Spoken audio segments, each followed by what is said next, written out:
ஹரே கிருஷ்ணா பக்தர்களே, அறிவின் அரசன் பாகம் 19 அத்தியாயம் 5 பரம்பரை சீடத் தொடர் மூலம் அறிவு. அதன் தொடர்ச்சி.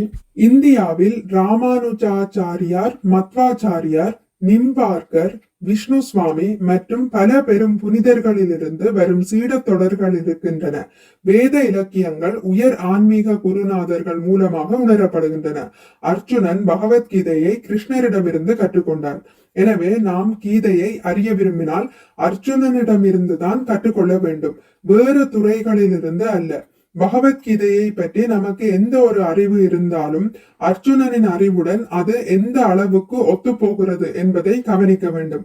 அர்ஜுனன் பகவத்கீதையை அறிந்துணர்ந்தது போலவே நாமும் உணர்ந்து கொண்டால் மட்டுமே நமது கீதை அறிவு சரியானது என்பதை நாம் அறிந்து கொள்ள வேண்டும். பகவத்கீதையை நாம் கற்பதற்கு இதுவே அடிப்படையாக இருக்க வேண்டும். பகவத்கீதையினின்று நாம் உண்மையில் பலன் பெற விரும்பினால் இந்த கொள்கையையே நாம் பின்பற்ற வேண்டும்.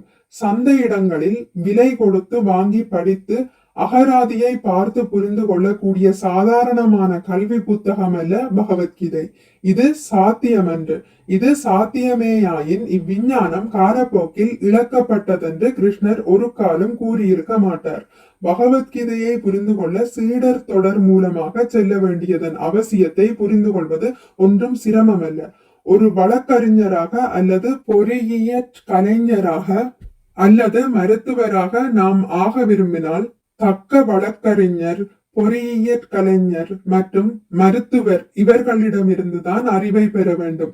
புதிய வழக்கறிஞர் அனுபவசாலியான மற்றொரு வழக்கறிஞரிடம் பயிற்சியாளராக அமர்ந்தும் மருத்துவராக கல்வி கற்கும் இளைஞர் ஏற்கனவே அத்தாட்சி பெற்ற மருத்துவ பயிற்சியாளர்களிடம் சேர்ந்தும் கற்பதுதானே வழக்கம். தக்க வல்லுநர்களிடமிருந்து பெறப்படாவிட்டால் ஒரு துறையை பற்றிய நம் அறிவு பக்குவமானதாக ஆகாது என்பது தெளிவு. அறிவு பெற இரு வழிகள் உண்டு. தனித்தனி விவரங்களிலிருந்து ஒரு குறிப்பிட்ட விஷயத்தை கண்டுபிடிக்கும் ஆதார ஆய்வு வழி ஒன்று, அனுமானத்தால் அறிவது மற்றது.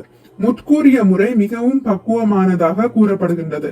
எல்லா மனிதரும் இறப்பவரே எனும் ஒரு நியதியை எடுத்துக்கொள்வோமே, ஆனால் மனிதன் மரணப்படுபவன் என்பது எவ்வாறு என்பதை யாருமே விவாதிக்க வேண்டியதில்லை. இதுவே சரி என்று பொதுவாகவே எல்லாரும் ஏற்பர்.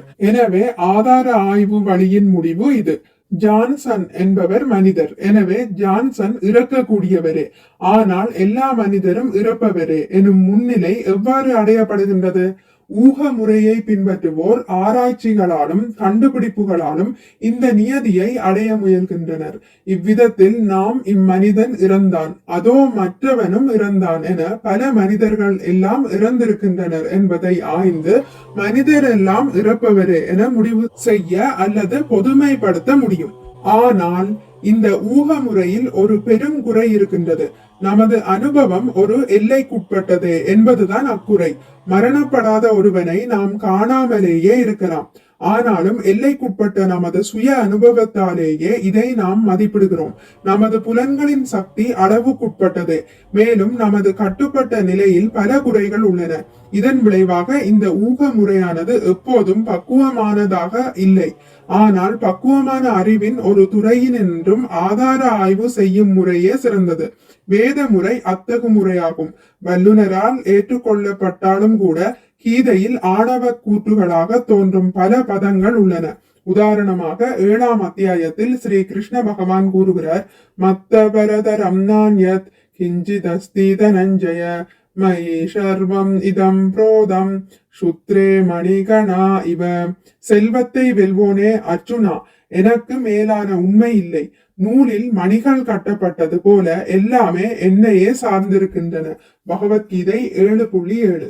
தம்மை விட உயர்ந்த அதிகாரி எவரும் இல்லை என்கிறார் ஸ்ரீ கிருஷ்ணர். இதென்னவோ அகம்பாவமாகத்தான் தெரிகிறது. என்னை விட பெரியவன் எவனும் இல்லை என்று நான் சொன்னால் இந்த சாமியார் மிகவும் கர்வம் பிடித்தவர் என்று மக்கள் எண்ணலாம். பற்பல குறைகளால் கட்டுப்படுத்தப்பட்ட ஒருவன் தன்னை எல்லோரிலும் சிறந்தவனாக கூறிக்கொண்டால் அவன் வெற்று பேச்சாளனே. ஆனால் ஸ்ரீ கிருஷ்ணர் இதை சொல்லலாம். ஏனெனில் அவர் இப்பூமியில் இருக்கும் போது கூட தமது காலத்தின் மிகச்சிறந்த பெருமானாக கருதப்பட்டதை நாம் சரித்திரங்களிலிருந்து அறிகின்றோம். உண்மையில் எல்லா செயற்துறைகளிலும் அவர் மிகச்சிறந்த பெருமானாகவே இருந்தார். ஹரே கிருஷ்ணா. இத்துடன் முடித்துக் கொள்கிறேன். இனி அடுத்த பதிவில் இதன் தொடர்ச்சி தொடரும். மிக்க நன்றி. ஹரே கிருஷ்ணா. உங்களுக்கு இந்த வீடியோ பிடித்திருந்தால் லைக் பண்ணுங்கள், ஷேர் பண்ணுங்கள், சப்ஸ்கிரைப் பண்ணுங்கள். நோட்டிபிகேஷன் பெல்லை அழுத்துவதன் மூலம் அடுத்த பதிவுகள் உங்களை வந்தடையும். பகவான் ஸ்ரீ கிருஷ்ணரை பற்றி கேட்டு மகிழ்வோம். ஹரே கிருஷ்ணா.